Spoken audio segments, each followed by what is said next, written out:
Ako nga pala si Ben. At ako, ang nag-iisang mensahero.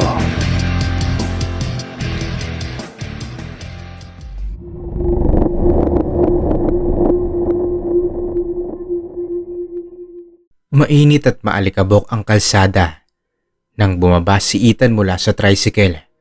Dala ang kanyang signature designer backpack at nakasabit na noise-cancelling headphones. Pumunta siya sa lalawigan upang magpalipas ng 2 linggong bakasyon. Sakto habang sembreak niya. Ethan! Apo! Masayang bati ni Lola Rosa habang nakatayo sa balkonahin ng kanyang lumang bahay na gawa sa bato at kahoy. Ala! Kamusta? Bati ni Ethan, sabay halik sa pisngi ng kanyang lola. Pumasok sila sa loob ng bahay. Habang inilalapag ni Ethan ang kanyang mga gamit, napansin niya ang kakaibang ayos ng mga bintana doon. Ang bawat bintanang gawa sa kapis pinaliligiran ng makakapal na linya na parang patag na asin. Sa ibabaw naman ng windowsill, may 3 malalaking garapon na puno ng magaspang na asin at mga ugat ng halaman. At hindi lang yon, may 2 patong ng makakapal at maitim na kortina na siyang nakatabi sa bawat bintana. Natawa ng mahina si Ethan habang inaayos niya ang kanyang buhok sa salamin. Lola, ano po ba to? Magpapasukan ba yung mga ipis kaya may asin sa bintana? Tanong ni Ethan. Hindi natawa si Lola Rosa. Hinawakan nito ang balikat ni Ethan ng napakahigpit. Ethan! Makinig ka sa akin ng mabuti. Seryosong sabi ni Lola Rosa. Nasa Barrio Silang ka. Iba ang gabi rito kumpara sa Maynila. Kapag sumapit ang 6:00 ng hapon, may 5 alituntunin na dapat sundin sa kwarto mo. May 5 alituntunin ang sinabi ng kanyang lola. Una, isara ang lahat ng bintana bago magdilim. Pangalawa, wag na wag aalisin ang mga linya ng asin sa bintana. Pangatlo, ibaba ang 2 patong na kortina. Pang-4, kapag may tumawag sa pangalan mo, wag na wag kang lalabas. Kahit kaboses pa ng taong kakilala mo, wag na wag kang sisilip sa bintana. At ang pang-5 naman, kapag merong kumatok o humatak sa bintana mo, wag kang magpapakita ng takot. Dahil kapag naramdaman ng manananggal na natatakot ka, hahatakin ka niya palabas. Napailing si Ethan at pilit na pinipigilan ang kanyang paghalakhak. Lola, 2026 na Tsaka wala nang ganon. Sagot ni Ethan habang naglalabas ng smartphone niya. Pati ba naman yung mga pamahiin ng 1800s naniniwala pa rin kayo? Walang aswang. Tsaka aircon, tsaka magandang ventilation. Yun yung kailangan nyo. Ethan! Singit ng kanyang pinsang si Jason mula sa pagkakarinig nito sa kusina. Wag mong binabastos yung mga sinasabi ni Lola. Tsaka nung isang buwan, yung kapitbahay nating si Mang Pedro, ayun, nakalimutan niyang lagyan ng asin yung bintana niya. Kinabukasan, wala na siya sa kama. Puro dugo tsaka kalmot na lang naiwan sa bintana. Baka naman kasi nag-less lang si Mang Pedro. Tsaka sawa na sa asin, ganun. Biro ni Ethan. Basta, sundin mo na lang sinasabi ko, Ethan. Huling babala ni Lola Rosa bago pumasok sa kanyang kwarto. Iba ang mga nilalang dito kapag nakita ng mga taong mayabang mula sa lungsod. Malamig ang gabi sa probinsya. Pero sa loob ng kwarto ni Ethan, talagang naiinitan siya. Ang 2 patong ng makapal na kortina at yung nakasarang bintana nagdulot ng suffocating na pakiramdam para sa kanya. Ay, daw makahinga. Nakasuffocate naman dito. Sabit ni Ethan sa sarili. Tumingin siya sa bintana Ang linyang asin sa windowsill nakaharang sa kanyang paningin. Dahil sa kanyang pagiging matigas ang ulo, ginawa ni Ethan ang eksaktong binabawal sa kanya. Isa-isa niyang binalasubas ang 5 alituntunin. Una, kumuha siya ng basahan at pinunasan lahat ng asin sa bintana. Ikalawa, binuksan niya ng malapad ang bintanang kapis para pumasok yung malamig at sariwang hangin mula sa kagubatan. Ikatlo, inalis na at itinali ang 2 makakapal na kortina sa gilid. O diba yan, fresh air na? Komportabling sabi ni Ethan habang humihiga sa kanyang papag habang nakasuot ng headphones. Habang sa kanyang pagsa-cellphone napaisip na lang siya. Mga laking probinsya talaga. Ay nako, sobrang kakapanood niya ng mga pinikula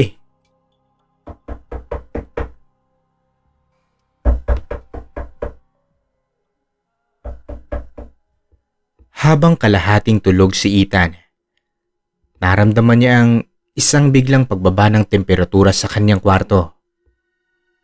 Ang malamig na hangin. Mula sa labas nagdala ng isang napakabigat at malansang amoy. Amoy amag. Amoy panis na dugo.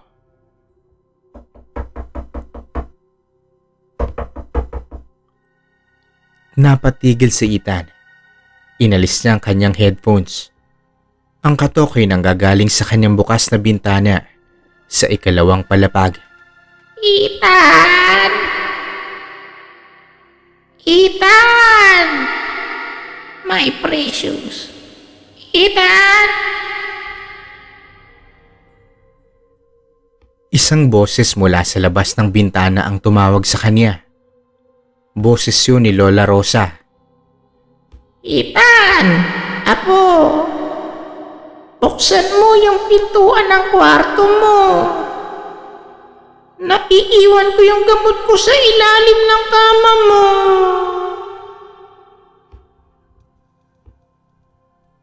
Natawa nang mahinog si Ethan sa sarili. Ay sus, si Lola talaga. Naglalakad-lakad pa ng madaling araw. Tumayo si Ethan mula sa kama at naglakad patungo sa bintana upang sipatin ang kanyang lola. Pero nang makalapit siya sa bintana at tumingin sa labasan, walang tao sa lupa.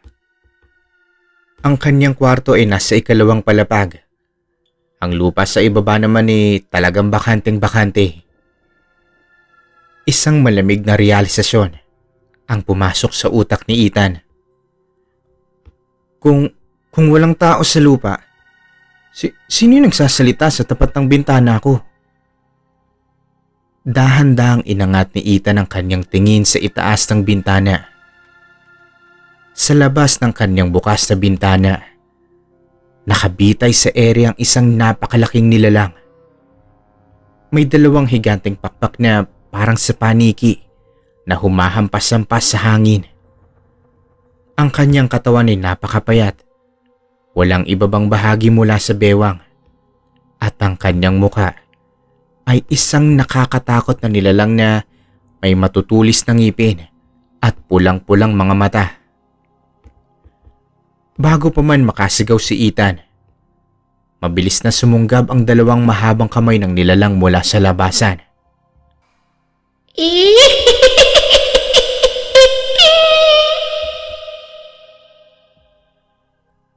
Inagaw ng nilalang si Ethan sa kanyang damit at leeg.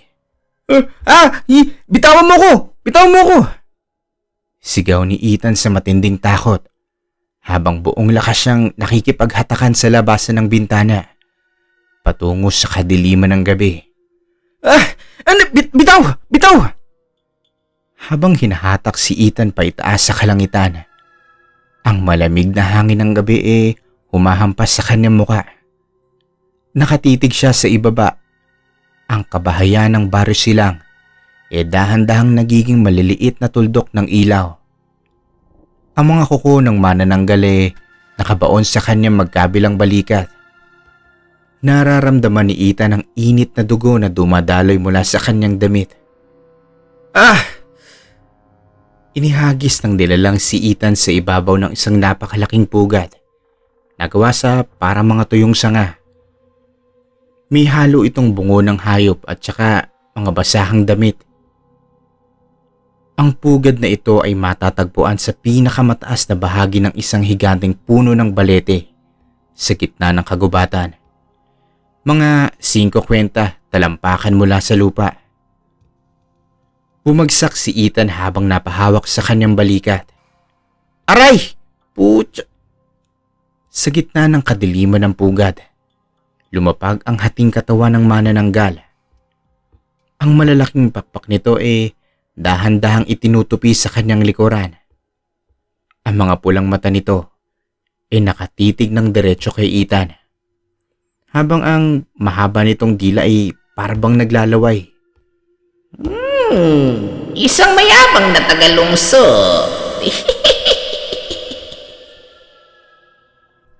Garalgal na sambit ng manananggal. Ang boses nito ay parang dalawang basag na baso na pinagkakakaskas mo. Hindi ka naniniwala sa asin. Hindi ka naniniwala sa mga babala.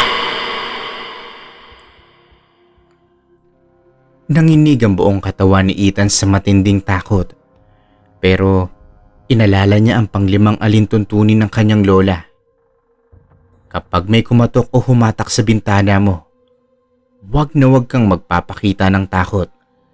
Dahil kapag naramdaman ng manananggal na natatakot ka, hahatakin ka niya palabas para kainin. Pikit matang huminga ng malalim si Ethan. Pilit niyang pinatigas ang kanyang muka at itanayo ang kanyang sarili kahit na nanginginig na. At nanlalambot ang kanyang tuhod. O ano, bakit? Lakas loob na sambit ni Ethan habang nakatitig sa pulang mata ng nilalang na yon. Anong gagawin mo sa akin? Kakainin mo ko? Kakainin mo ko? Sige nga, sige nga. Napatigil ang manananggal. Nangunot ang kanyang mukha na parang nagulat dahil hindi nagmakaawa o umiyak ang kanyang biktima. Dahan-dahan itong lumapit kay Ethan. Inilapit ng nilalang ang kanyang muka. Talagang amoy amag at talagang amoy nabubulok na karne. Nilapit niya yun sa mismong leeg ng binata. Inamoy-amoy nito ang kanyang balat. Mayabang. Mayabang ka. Gusto ko ang karne ng mga taong mayayabang. Mas matamis. Mas masarap kapag dahang-dahang papahirapan. Pumunta ang nilalang sa gilid ng pugad at kumuha ng isang makapal na baging para itali ang mga kamay ni Ethan sa malaking sanga ng puno. Manatili ka riyan. Babalikan kita bago magbagong kalangitan patungo sa umaga. Kailangan ko munang hanapin ang aking ibabang katawan sa kabilang bundok upang makakain ng buo. Lumipad na ang manananggal patungo sa kadiliman ng gabi. Iniwan si Ethan na nakatali sa pugad ng ibabaw ng balete. Diyos ko, kailangan ko makawala rito. Bulong ni Ethan sa kanyang sarili habang pilit na kinakalikot ang baging sa kanyang mga kamay. Hindi pa man lumilipas ang 5 minuto. Narinig ni Ethan ang isang kaluskos mula sa ibaba ng puno ng balete. Inilawan ang liwanag ng buwan ng ibaba ng puno. May 2 taong mabilis na umakyat sa mga baging patungo sa kanyang kinaroroonan. Nang makalapit ang mga ito sa pugad, talagang napasinghap si Ethan. Si Jason ang kanyang pinsan at syempre si Lola Rosa. Hawak ni Lola Rosa ang isang napakalaking itak habang si Jason naman may bitbit na flashlight, isang balde ng asin at isang bote ng acidic drain cleaner mula sa kanilang tahanan. Ethan, apo! Bulong ni Lola Rosa habang mabilis na lumalapit at pinuputol ang baging sa mga kamay ng kanyang apo. Salamat sa Diyos at buhay ka pa. Lola? Jason? Naguguluhang tanong ni Ethan. Paano nyo nalaman na nandito ako? Paano? Narinig namin yung sigaw mo nung hinata ka mula sa bintana. Mabilis na sagot ni Jason habang tinutulungang tumayo si Ethan. Sinusundan namin yung direksyon ng lipad ng halimaw. Hanggang eto, napadpad tayo sa balete. Nasaan na yung nilalang, Ethan? Tanong ni Lola Rosa habang patingin-tingin sa gabi. Umalis po siya eh. Hingal na sabi ni Ethan. Umalis siya para kunin yung ibabang katawan daw niya, nandun daw sa kabilang bundok. Ang sabi pa niya babalikan niya raw ako dito bago mag-umaga. Ayun, kakainin niya daw ako, Lola. Tumingin si Jason kay Lola Rosa. Pagkatapos kay Ethan naman. Napakalayo ng kabilang bundok Sabi ni Jason. Pero, babalik at babalik yun dito sa pugad. Tiyak yun bago sumikat yung araw. Napatitig si Ethan sa kanya mga kamay na nakatali kanina. Tumingin siya sa balde ng asin na dala-dala ni Jason, sa mga baging sa paligid at sa kanyang smartwatch na nagsasaad ng oras. Isang matalinong ngiti ang dahan-dahang lumabas sa mukha ni Ethan. Hindi tayo tatakbo. Sambit niya. Dito natin siya hintayin. Tsaka gagamitin natin yung sarili niyang pugad para hulihin siya. Pwede yun, may naisip na ako. Hawak ni Lola Rosa ang itak habang pinuputol ang mga baging sa kamay ni Ethan. Ethan, apo, dalian mo. Bulong ni Lola Rosa habang patingin-tingin sa madilim na kalangitan. Kapag bumalik ang manananggal at nakita niya nakawala ka, hindi ka na niya itatali, apo. Kakainin ka na niya agad. Nasaan yung ibabang katawan niyan? Tanong ni Ethan habang pilit na inaayos ang kanyang balikat. Sabi niyo sa akin dati, kapag nilagyan ng asin yung ibabang katawan, hindi na siya makakabalik at mamamatay siya sa pagsikat ng araw. Nandun sa sagingan sa likod ng kapilya. Sagot ni Jason. Pero Ethan, 5 kilometro tsaka ang layo nun mula rito. Hindi tayo aabot bago siya bumalik sa pugad na to. Tumingin si Ethan sa kanyang smartwatch. 4:15. Hindi natin kailangang pumunta sa sagingan. Ngumiti si Ethan. Isang matalinong ngiti ng taga Maynila na nakakita ng uwak sa plano. Gagamitin natin yung sarili niyang ugali laban sa kanya. Mabilis ang naging kilos ng tatlo. Sa tulong ni Jason at Lola Rosa, inayos silang pugad sa itaas ng puno ng balete. Kumuha sila ng mga lumang basahan, sako tsaka mga tuyong dahon at titinambak ito sa gilid ng pugad. Ginawa nila ito ng hugis ng isang taong nakatali at nakahiga. Inilagay ni Ethan ang kanyang mabangong jacket at cellphone sa loob ng sako para maamoy ng manananggal ang kanyang pawis at matanaw ang liwanag ng screen mula sa ere. Kumuha sila ng 2 malaking garapon ng magaspang na asin at langis ng nyog. Pinahid ito sa mga baging at sanga sa paligid ng pugad. Nagtago sina Ethan, Jason at Lola Rosa sa loob ng malaking kakahuyan ng puno ng balete, mismong sa ilalim ng pugad iyon. Pumutok ang malakas na hangin. Lumapag ang manananggal sa gilid ng pugad. Gutom na gutom ang nilalang. Ang kanyang mga pulang mata ay nakatitig sa sako na gawa sa damit ni Ethan. Mayabang na bata. Garalgal na ungol ng manananggal habang dahang-dahang gumagapang patungo sa sako. Akin ka na! Mabilis na sumunggab ang manananggal sa sako at kinalmot ito. Mga tuyong dahon at damo lamang ang nagsilabasan. Ano to? Hiyaw ng manananggal sa galit. Ngayon na! Sigaw ni Ethan mula sa kakahuyan. Mabilis na tinulak ni Jason at Lola Rosa ang dalawang malaking balde ng asin na tinunaw sa tubig sa mismong mga pakpak ng nilalang.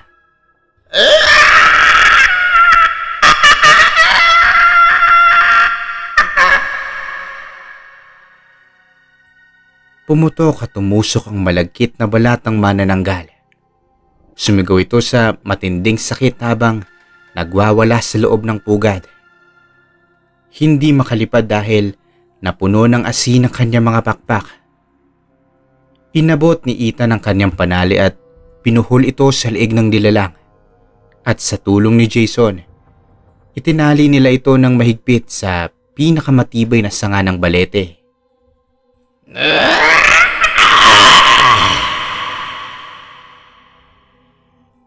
Sigaw ng manananggal habang nagpupumiglas. Papatayin ko kayo! Nandoon sa sagingan ng katawan ko! Kapag nakawala ako rito, ubusin ko buong baryo. Huminga ng malalim si Ethan at humakbang palabas.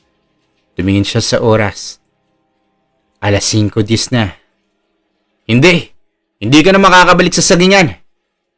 Malamig na sabi ni Ethan.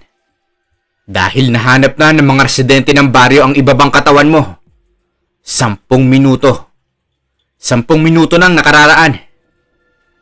Tsaka syempre, hindi mo natatanong, ilagay na rin namin ng asin. Nanlaki ang mga pulang mata ng manananggal sa matinding sindak.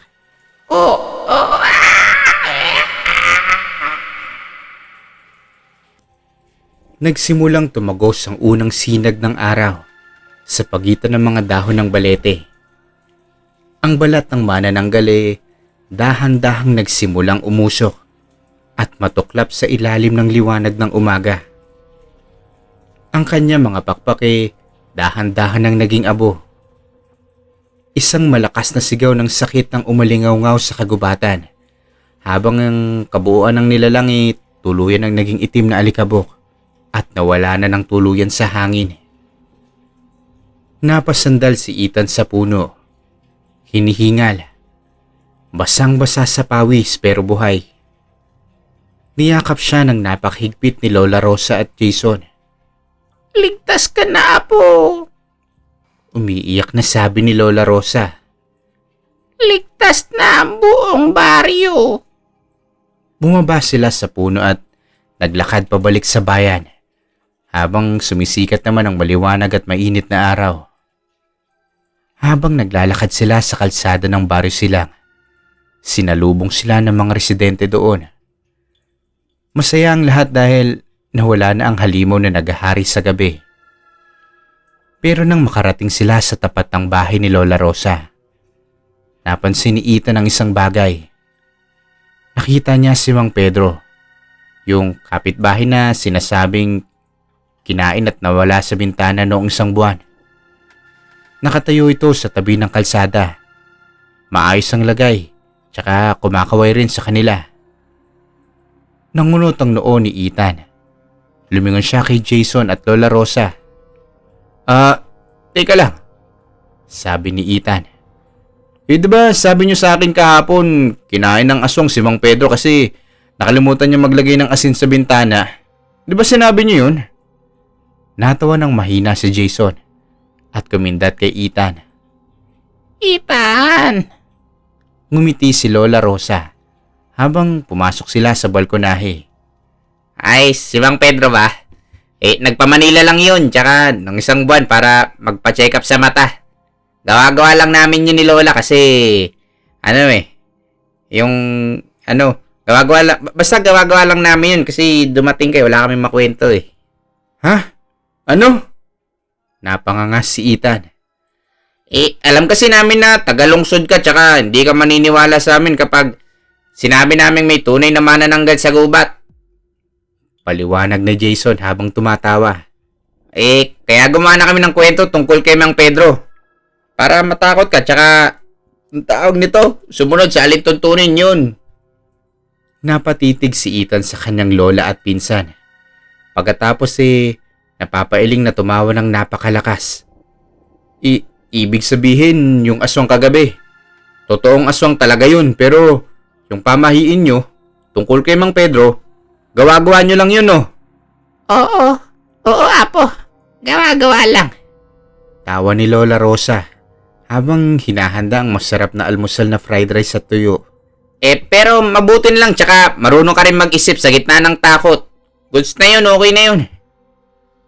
Kinuha ni Ethan ang isang garapon ng asin at nilagay ito ng maayos sa windowsill. Tumingin siya sa maliwanag na kalangitan at napangiti. Hindi na siya ang mayabang na lungsod boy. Natuto siyang maging maingat, maging matalino, at higit sa lahat, buhay para siya maiwasto ang kanyang mga pagkakamali. Ay nako, mga pamahiin nyo talaga.